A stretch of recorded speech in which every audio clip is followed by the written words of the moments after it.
اے اللہ، جب میں اپنی خطا کو یاد کرتا ہوں تو میرے اوپر زمین باوجود اپنی کشائش کے تنگ ہو جاتی ہے، اور جب تیری رحمت کو یاد کرتا ہوں تو میری روح مجھ پر واپس آ جاتی ہے۔ الہی، میں تیرے طبیب بندوں کے پاس میں گیا تاکہ وہ میری مرض کی دوا کرے، مگر تمام طبیبوں کو اپنے گناہوں کی وجہ سے بیمار پایا۔ آپ کا یہ رونا ایک عرصے تک جاری رہا۔ آخر حضرت حق کی عنایت نے دستگیری فرمائی اور ارشاد فرمایا، پھر ہم نے وہ لغزش اس کی معاف کر دی، اور بلا شبہ اس کے لیے ہمارے پاس خاص قرب ہے اور بڑی اچھی بازگشت ہے۔ بنی اسرائیل کی نافرمانی اور اس کی سزا۔ بنی اسرائیل کا ایک گروہ شہر ایلیا میں دریا کے کنارے آباد تھا۔ اللہ تعالیٰ نے اس گروہ کا امتحان لیا اور حکم دے دیا کہ ہفتے کے دن مچھلیوں کا شکار نہ کرے۔ ادھر مچھلیاں بھی ہفتے کے دن دریا کے کنارے پر آ جاتی اور آگے پیچھے بالکل غائب ہو جاتی، اور ہفتے کو یہ مچھلیاں پکڑنے سے روک دیے گئے۔ مچھلی دریا کے کنارے رہنے والوں کو ویسے بھی مرغوب ہوتی ہے۔ جب کچھ دن ان کو مچھلیاں نہ ملی تو ماہی بے آب کی طرح تڑپنے لگے۔ جب اس حسرت سے بے تاب ہوئے تو آپس میں مشورہ کیا کہ کسی ہیلے سے مچھلیاں پکڑی جائے تاکہ حرام فعل سے بھی باز رہے اور مچھلی کے شکار سے بھی محروم نہ رہے۔ فیصلہ یہ ہوا کہ جمعے کے دن شام کو دریا کے کنارے پر گڑھے کھودے جائیں اور نالیوں سے ان گڑھوں کو دریا سے ملا دیا جائے۔ چنانچہ دریا کا پانی ان گڑھوں میں بھر جاتا اور پانی کی ہمراہ مچھلیاں بھی ان میں آ جاتی۔ جب مچھلیاں خوب بھر جاتی تو ان نالیوں کو بند کر دیتے تاکہ مچھلیاں نکل نہ جائیں، اور اتوار کے دن ان مچھلیوں کو پکڑ لیتے اور فروخت کرتے اور خود بھی کھاتے اور کہتے کہ ہم نے ہفتے کے دن شکار نہیں کیا۔ ادھر اللہ تعالیٰ نے بھی ان کو مہلت دے دی تاکہ باز آ جائیں۔ حدیثوں میں آیا ہے کہ اس شہر کے لوگوں میں اس بدعملی کی بنا پر 3 گروہ ہو گئے تھے۔ ان میں سے تقریباً 12,000 نصیحت کرنے والے تھے، اور ایک جماعت ایسی تھی جو نصیحت کرنے والوں کو کہتی کہ تم ان کو نصیحت کیوں کرتے ہو، ان کو تو خود خدا سنبھالے گا۔ اور جب ان میں سے ایک جماعت نے جو نافرمانی نہیں کرتی تھی نصیحت کرنے والوں سے کہا کہ تم ایسے لوگوں کو کیوں نصیحت کرتے ہو جن کو خدا ہلاک کرنے والا ہے یا ان کو سخت عذاب کرنے والا ہے، اور وہ ان کو جواب دیتے، اللہ تعالیٰ فرماتے ہیں تمہارے رب کے روبرو اپنی ذمہ داری سے سبکدوش ہو سکے، اور اس توقع پر بھی کہ شاید یہ باز آ جائیں۔ منع کرنے والوں نے حق امر بالمعروف و نہی عن المنکر ادا کیا، یہاں تک انہوں نے اپنے اور اس بدذات گروہ کے درمیان ایک دیوار کھینچ لی تھی اور اپنے کسی کو ان کے پاس نہیں جانے دیتے اور نہ ان میں سے کسی کو اپنے پاس آنے دیتے۔ یہ تقریباً 70,000 افراد تھے جو اس گناہ اور جرم عظیم میں مبتلا تھے۔ چونکہ اللہ تعالیٰ نے بھی ان کو مہلت دی ہوئی تھی اس لیے اس کام کو حلال سمجھتے تھے۔ کہتے ہیں کہ 40 یا 70 برس تک وہ اس نافرمانی پر قائم رہے، یہاں تک کہ حضرت داؤد علیہ السلام کی نبوت اور خلافت کا زمانہ آ پہنچا۔ آپ نے ان کے حال پر مطلع ہو کر ان کو نصیحت فرمائی اور اس حیلے سے منع فرمایا اور عذاب خداوندی سے ڈرایا، لیکن وہ باز نہ آئے اور کہنے لگے کہ ہم تو عرصے سے یہ کام کرتے آئے ہیں، اور یہ لوگ مچھلیوں کے اس کاروبار سے کافی توانگر ہو گئے تھے، اور ان لوگوں نے صاف انکار کر دیا۔ تو حضرت داؤد علیہ السلام نے ان لوگوں پر بد دعا فرمائی، حق تعالیٰ نے قبول فرمائی، جیسا کہ ارشاد ہے، بنی اسرائیل میں سے جن لوگوں نے کفر کی روشن اختیار کی تھی ان پر داؤد اور عیسیٰ علیہ السلام کی زبان سے لعنت کی گئی۔ اللہ تعالیٰ نے ان سے انتقام لیا اللہ تعالیٰ فرماتے ہیں پھر جس کام سے انہیں منع کیا گیا وہ اس کام میں حد سے بڑھ گئے تو ہم نے ان کو کہا کہ تم ذلیل وخوار بندر ہو جاؤ۔ تفسیر عزیزی میں مذکور ہے کہ مچھلیوں کا گوشت ان کے پیٹ میں فاسد ہوا اور ایک دم ان کی جلد کی طرف دفع ہو کر ان کی کال نے بندروں کی کال کا اور شکلوں نے بندروں کی شکل کا روپ دھار لیا اور بولنے کی قوت بھی ان سے زائل ہو گئی۔ ابن عباس رضی اللہ تعالیٰ عنہ کی روایت ہے کہ جوان افراد بندر اور بوڑھے خنزیر بن گئے، 3 دن میں اسی حالت میں مر گئے۔ ابن کثیر میں ہے کہ مسلم جماعت نے اس ہیلہ جو فرقہ کا مکمل بائیکاٹ کر دیا اور ان سے بالکل الگ ہو گئے، بستی کے درمیان ایک دیوار کھینچ لی اور اپنے آنے جانے کے لیے ایک دروازہ رکھا اور ایک دروازہ ہیلہ جو نافرمانیوں کے لیے۔ اس پر بھی ایک مدت اس طرح گزر گئی۔ ایک دن جب مسلمان صبح کو جاگے تو دیکھا کہ کافی دن چڑھ گیا ہے لیکن ان لوگوں کے ابھی دروازے بند ہیں اور نہ ہی ان کی آوازیں آ رہی ہے۔ یہ لوگ متحیر تھے کہ آج کیا بات ہے۔ آخر جب کافی دیر گزر گئی تو لوگوں نے دیوار پر چڑھ کر دیکھا تو وہاں عجیب منظر نظر آیا۔ دیکھا کہ وہ تمام لوگ بما عورتوں اور بچوں کے بندر ہو گئے ہیں۔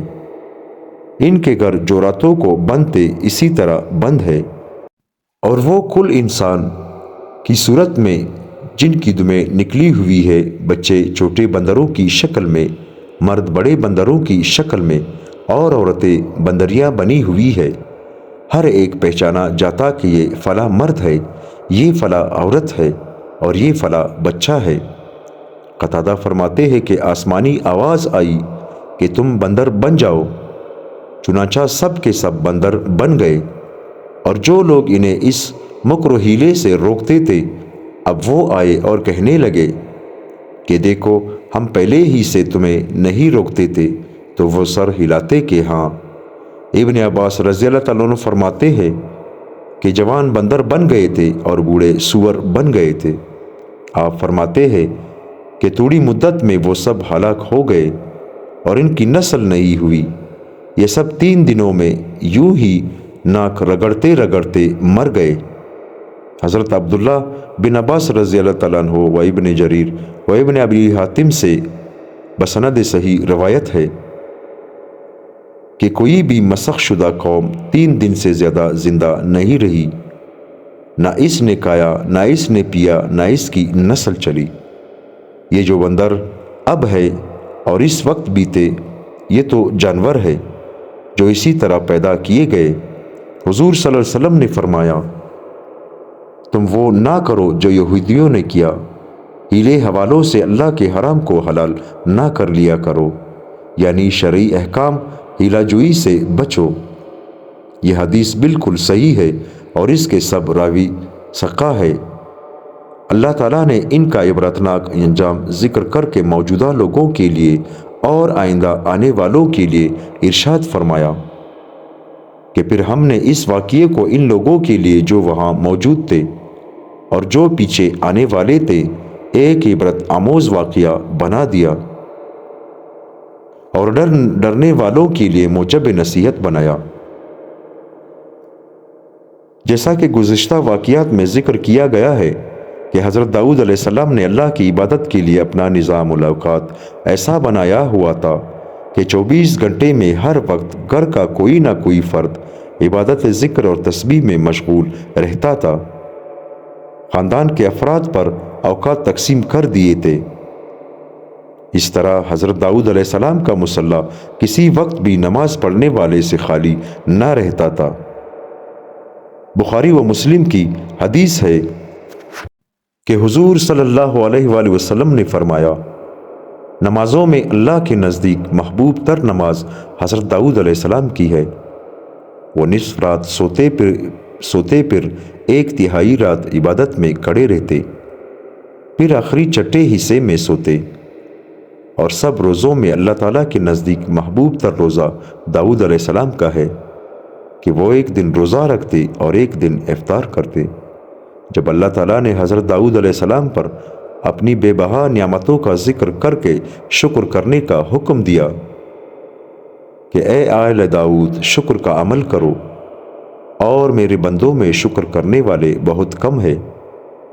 حضرت فضیل بن عیاض رحمۃ اللہ علیہ سے منقول ہے کہ حضرت داؤد علیہ السلام نے اللہ تعالیٰ سے عرض کی کہ اے میرے پروردگار، میں آپ کا شکر کس طرح پورا کر سکتا ہوں، جبکہ میرا شکر قولی ہو یا عملی ہو وہ بھی آپ ہی کی عطا کردہ نعمت ہے، اور اس پر بھی مستقل شکر واجب ہے۔ حق تعالیٰ نے ارشاد فرمایا، یعنی اے داؤد اب آپ نے شکر ادا کر دیا۔